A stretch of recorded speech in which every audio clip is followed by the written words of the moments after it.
I am Ferdinand Marcos, and I am the President of the Republic of the Philippines.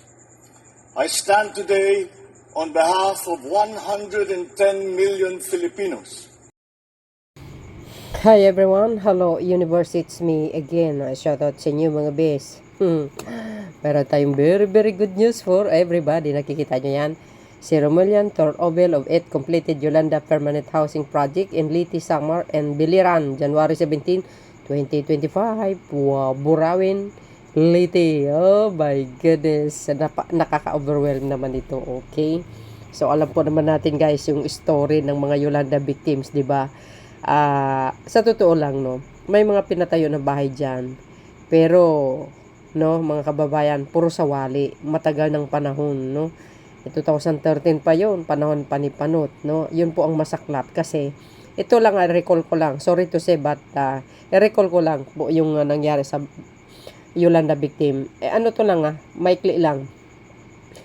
Alam nyo ba ang donation sa Yolanda victim that time? Napakalaki, mga kababayan. Marami po rin ang nagtaka kung bakit ang 90 billion plus na donation galing sa iba't ibang bansa. Kung bakit sawali daw yung pinatayong bahay.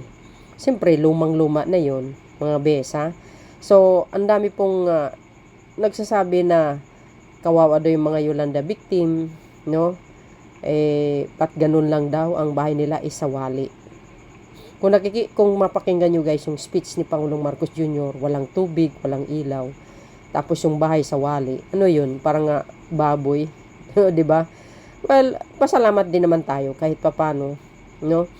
So, dahil diyan, ang sa akin lang naman is yung kung magpagawa kayo ng bahay, dapat yung konkreto din naman, no? Kasi pag ginagawa nyo na yung bahay na konkreto para sa mga nasalanta ng bagyo, tulad niya, no, guys, nakikita nyo sa aking screen, yan yung mga disenyo na ginawa ni Jubentan, ni Secretary Acosar, sa mga nagsasabi na matagal daw na yan. Oy, excuse me, yan po ay pambansang pabahay ni Pangulong Marcos, excuse me, sa totoo lang.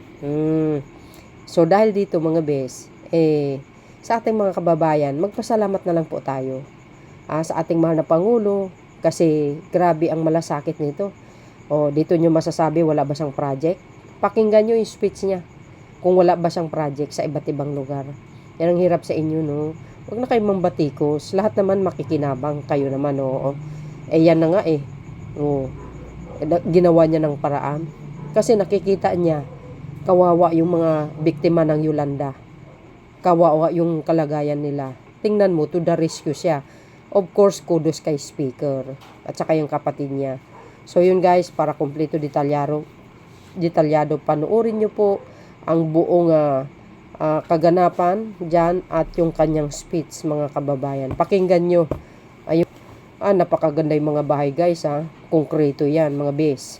So dahil dito guys, panoorin nyo, okay? See you again on my next upload video. Bye and babus. God bless Philippines. Eto na. Shout out sa mga Marcos loyalists and supporters, Filipino AF and OFW.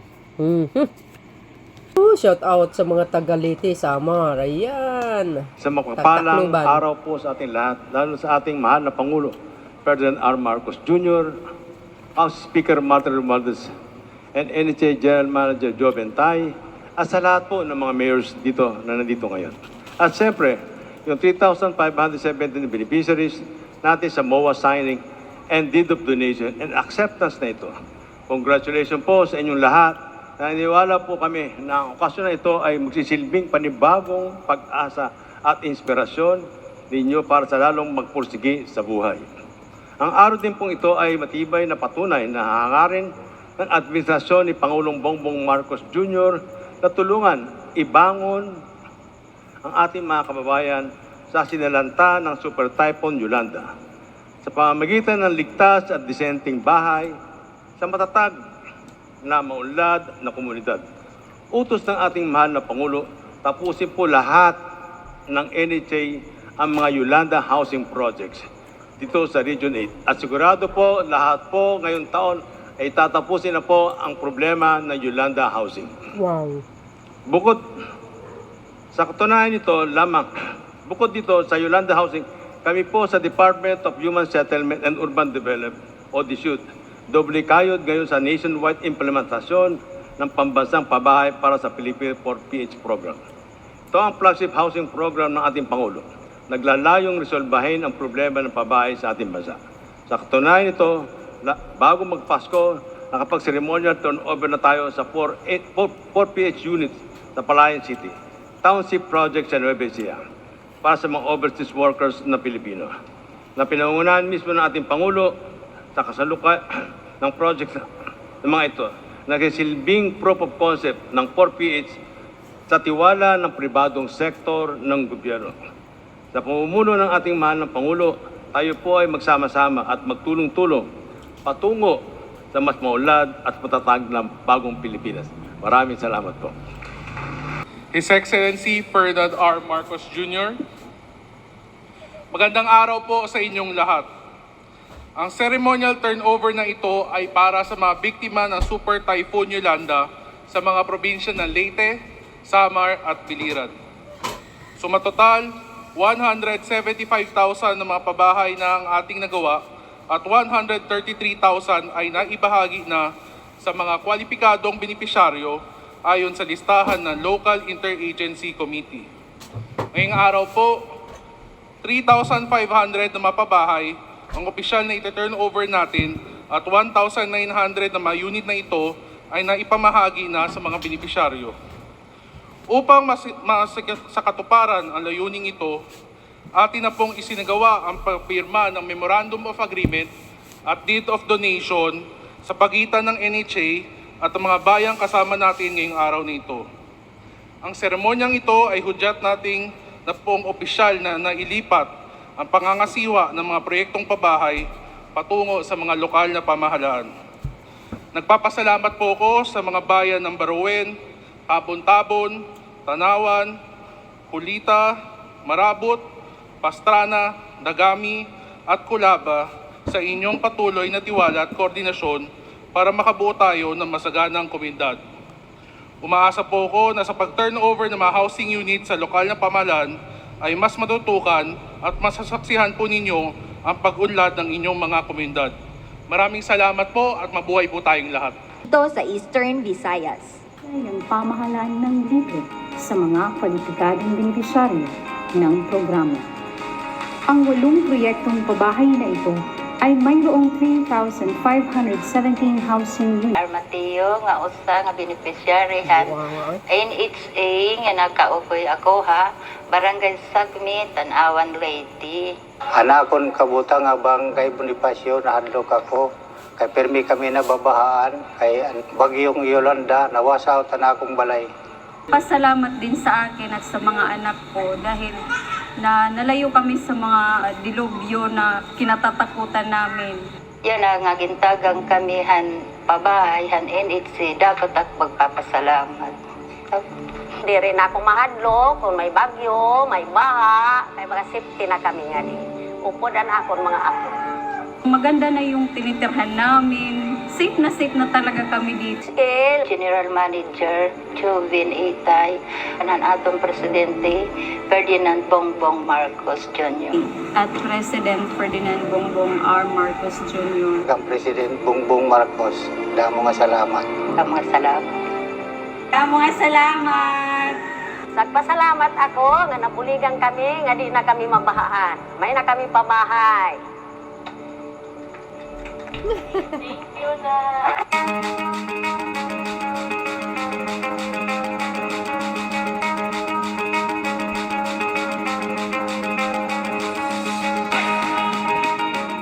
Ang mga proyektong babahay sa ilalim ng Yolanda Permanent Housing Program ng National Housing Authority ay naglalayong matugunan ang pangangailangan ng permanenteng bahay para sa mga nasalanta ng Super Typhoon Yolanda.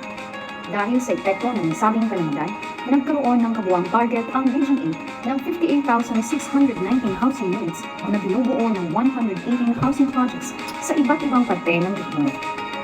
Sa kasalukuyan, nasa 91.98% o 53,917 units na ang naipatayo at natapos ng NHA Region 8. Nasa 84.30% o 45,452 housing units naman ang ipamahagi na sa mga kwalipikadong benepisyaryo ng programa sa buong rehiyon.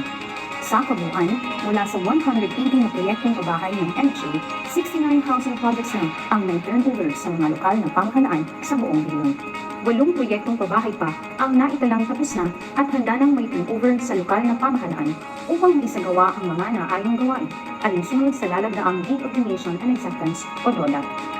Kasama sa nasabing 8 proyektong pabahay ay ang Cool Spring Residences sa Barangay Arado, Burawi, Leyte, Riverside Community Residences, Tabon-Tabon Housing Projects sa Barangay Narin at Mercaduhay, Tabon-Tabon, Leyte, Mount Igobio Subdivision sa Barangay Sakmet, Tanawan, Leyte, Coconut Grove Village sa Barangay Dinka, Punita, Leyte, Marabot View Sites 1 and 2 sa Barangay Tag-Alag, Marabot, Sama, Pastrana View sa Barangay Alit, Pastrana, Leyte, Dagami Townville sa Barangay Sawaw, Dagami, Leyte, at Kulaba Housing Projects sa Barangay Binungkuan, Kulaba, Bilihan.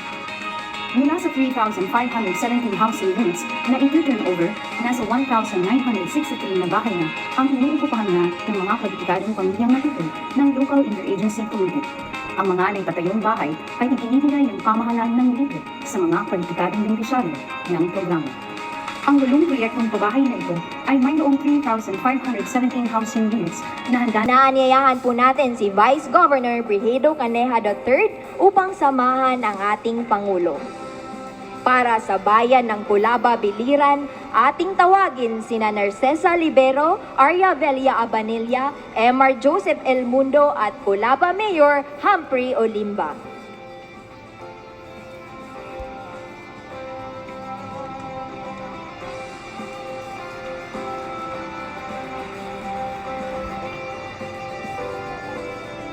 Maraming salamat po. Inaanyayahan po natin si Board Member Fe Tan Arcales ng Samar upang samahan ang ating Pangulo. Para sa bayan ng Marabot, ating tawagin sina Joel Pindos, Chufelo Liedo Sr., Lilith Viñas at Marabot Mayor Percival Ortilio Jr.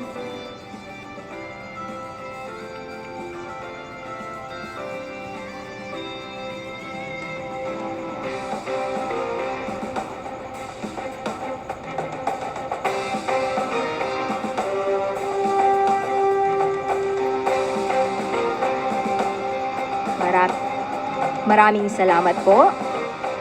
Inaanyayahan po natin si Governor Carlos Jericho Petilla ng probinsya ng Leyte upang samahan ang ating Pangulo. Para sa bayan ng Tabon-Tabon, tawagin po natin sina Rebecca Guibara, Divina Galiamos, Gina Tonedo at Tabon-Tabon Mayor Efren Redonia.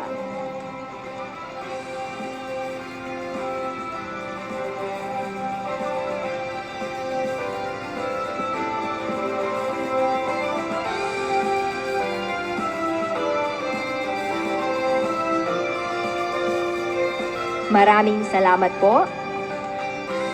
Para naman sa bayan ng Tanawan, tawagin po natin sina Marilyn Orogo, Jose Joey Rambacod, Vilma Silvano at Tanawan Mayor Maria Gina Merelo.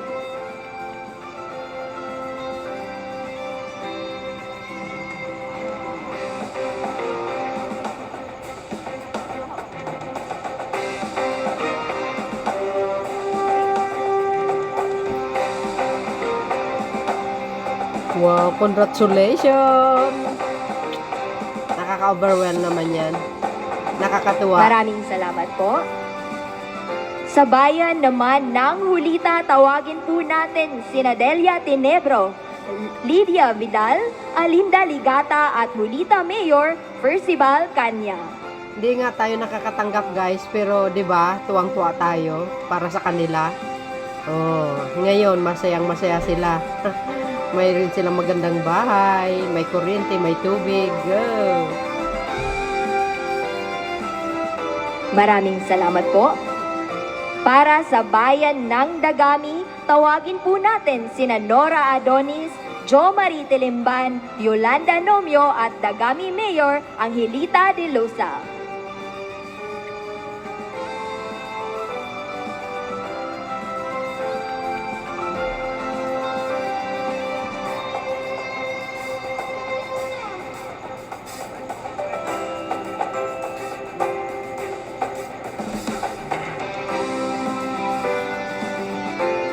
Yan, shout out sa lahat ng mga taga Burawen.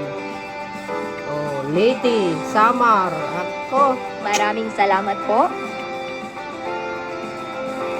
Para naman sa bayan ng Pastrana, tawagin po natin sina Romeo Puerte, Jojo Imbodo, Gonzalo Cabugos at Pastrana Mayor Marites Marcos. Oh, shout out sa mga taga Pastrana. Naku, bes.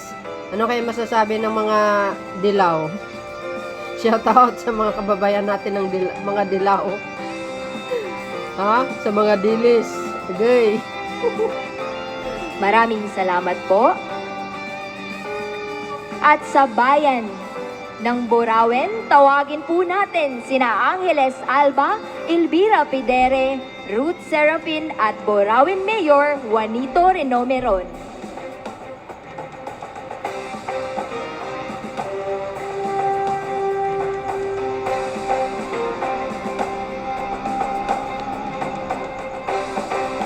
Nakakatuwa talaga.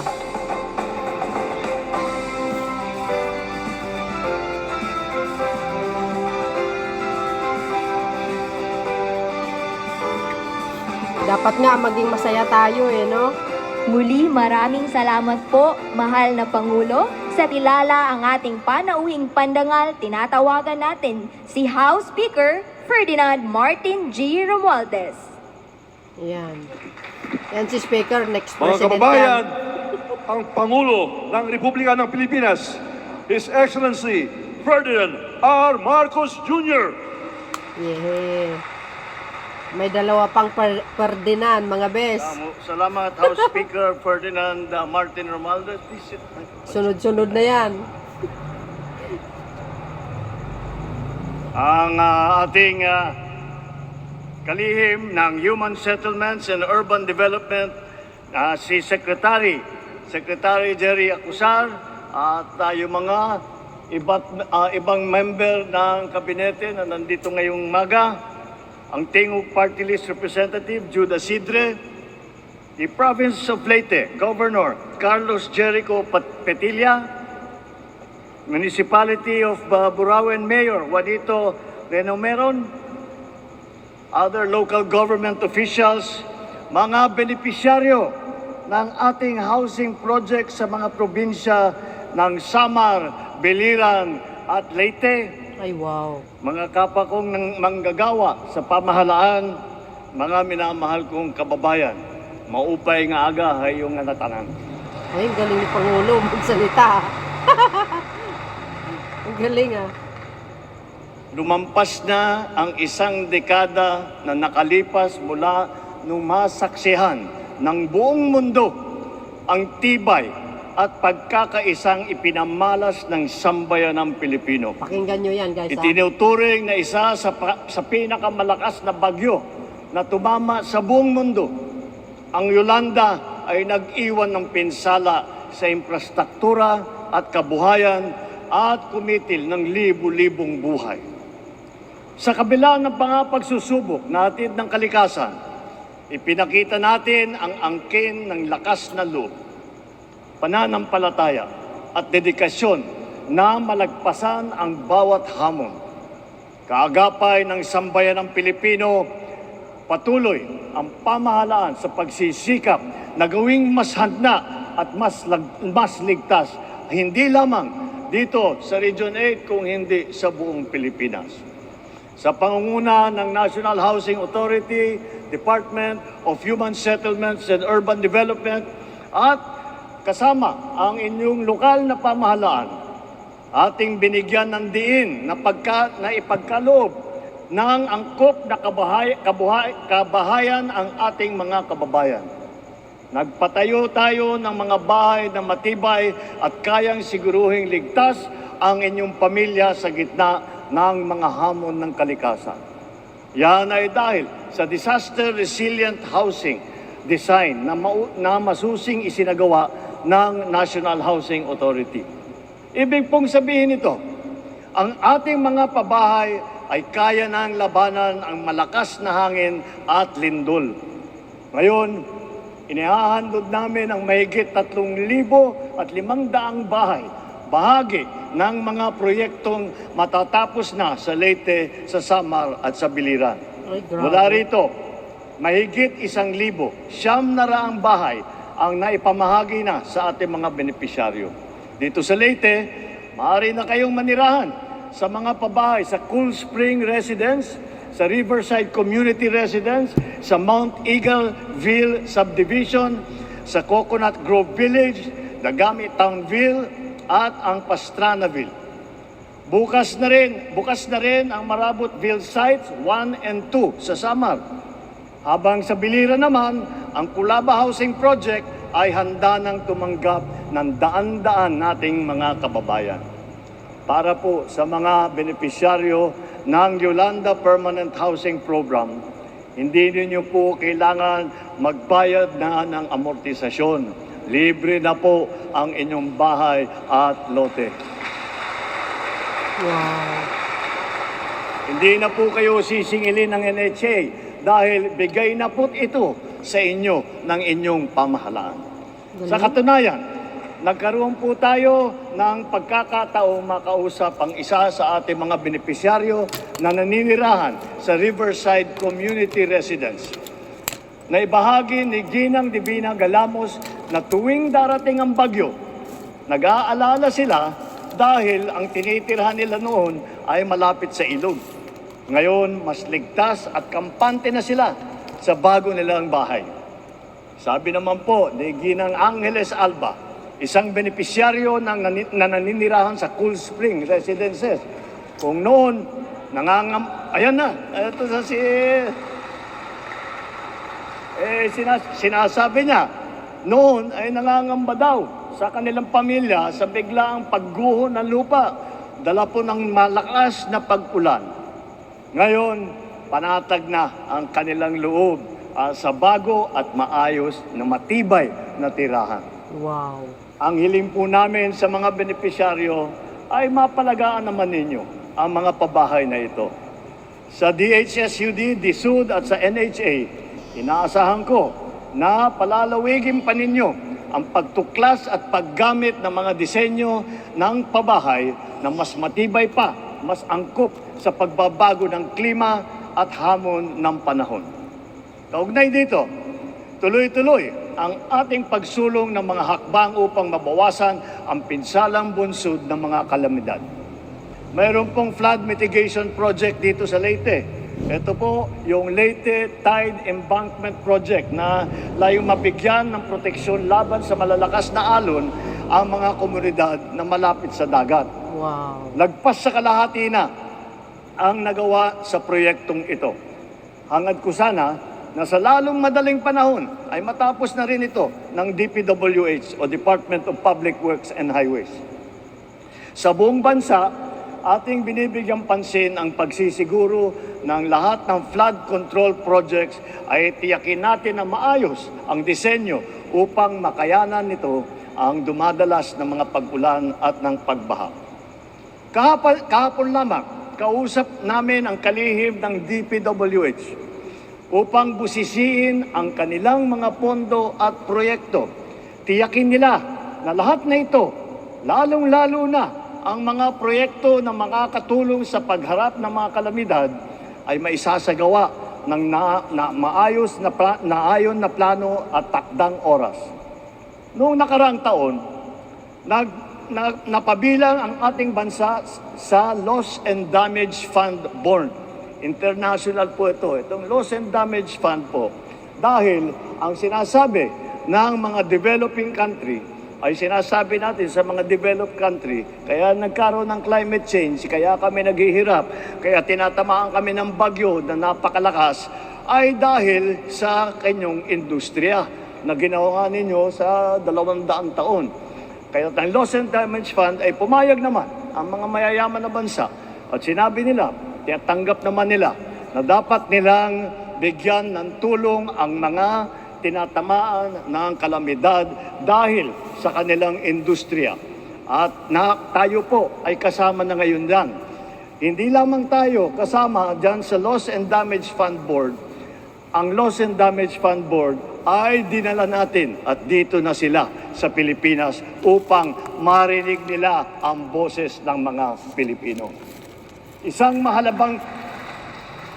Ito po ay isang mahalagang pagkakataon upang marinig ang ating tinig at matugunan ang ating pinansyal na pangangailangan para sa makabuluhang proyekto at programa. Kasabay ang ating pagkikiisa, pinaigting ng Disaster Risk Reduction and Management o DRRM workers na malawakang paghahanda mula sa pagpapalaganap ng impormasyon, pagtugon sa mga hinain ng ating mga pamayanan hanggang sa pagtitiyak na mas maayos na koordinasyon sa ating mga iba't ibang ahensya. Bilang pangunahing hakbang, nagtatayo tayo ng mga infrastruktura na magsisilbing proteksyon at sentro ng ating mga operasyon. Isa rito ang pagtatatag ng Evacuation Center at Disaster Response Command Center na tatayong sentro ng ating paghahatid tulong. Sa bagong Pilipinas, hangad namin na makita kayong matagumpay, hindi lamang para sa inyong sarili, kundi para rin sa kinabukasan ng mga susunod na ating henerasyon. Sama-sama natin pahalagahan ang mga tahanang ito na siyang magsisilbing pundasyon ng mas matatag na pamayanan at mas maliwalas na kinabukasan. Sa patuloy nating pagtutulungan at pagkikipagkapwa, naniniwala ako, makakamit natin ang isang matatag, progresibo at maunlad na bagong Pilipinas. Maraming salamat po. Mabuhay po kayong lahat. Damong salamat. Maraming salamat po, mahal na Pangulo. Ayan. Ang NHA po ay tuloy-tuloy po ito sa sa kanyang mandato na magbigay po ng pabahay para sa ating mga kababayan na poorest of the poor, and of course yung mga tinamaan po ng calamity and yung mga government infrastructure projects. May mga completed na po, katulad po ng South Long Haul Project, may mga completed na po, and very soon po mag-turn over na rin po natin yan para sa ating mga kababayan. Karamihan po nito, almost 90% complete na eh. Yung mga nasimulan po namin 2 years ago and last year po, this year po almost complete na po. And may mga sisimulan pa po kami this year para for the succeeding years po. Dito naman po sa Leyte, ang event po natin today ay turnover po ng mga open spaces and ng management po sa mga LGU. So basically, itong mga sites po na to may nakatira na po, tapos may mga ilang bakante po. So ang ginagawa po natin, turnover na po natin ang mga responsibility na yan sa LGU para sila na po ang mag-validate and mag-check sa mga qualified beneficiaries na titira pa po sa mga bakanting unit na ito. And with regards to the Yolanda Housing Project, we are almost 95% complete. Ito na lang po ang remaining few na turn over po natin para totally po ma-accomplish and 100% complete na po ang Yolanda Housing Project.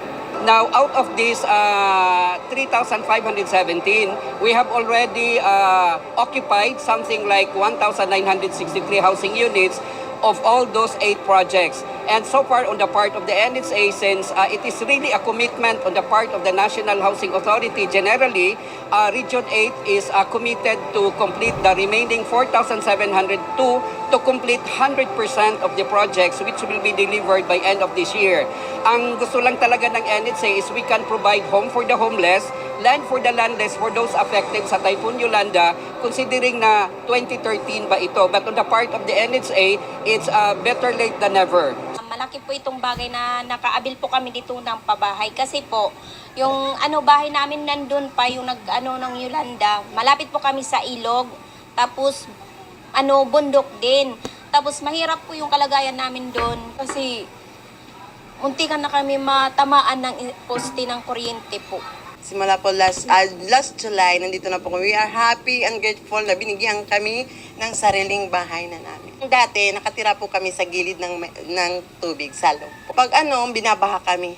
Kasi yung bahay namin, pag umano yung baha, kamit agad talaga yung maanuhan ng tubig.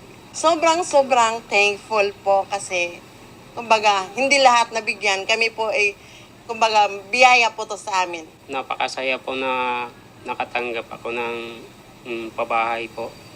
Kasi po, wala po akong kakayanan na magpundar ganitong bahay na matibay. Hindi ka na kami mamroblema pag magkaroon ulit ng malalakas na bagyo katulad ng Yolanda. Para sa ating mga beneficiaries na nabiyaan and qualified po na magkaroon ng pabahay mula sa ating gobyerno, pinapakiusap ko po na pag-ingatan nyo po yan, pagyamanin nyo po yan, at bayaran nyo po kung meron man para po maipamana nyo po sa inyong mga sa inyong susunod ng mga anak, and para po maging ano po yun po yan para tungo sa isang magandang buhay. Ayan ang pinaka-latest updates ko. Maraming salamat sa inyong watching. See you again on my next upload video. Bye bye bye and babush. God bless Philippines.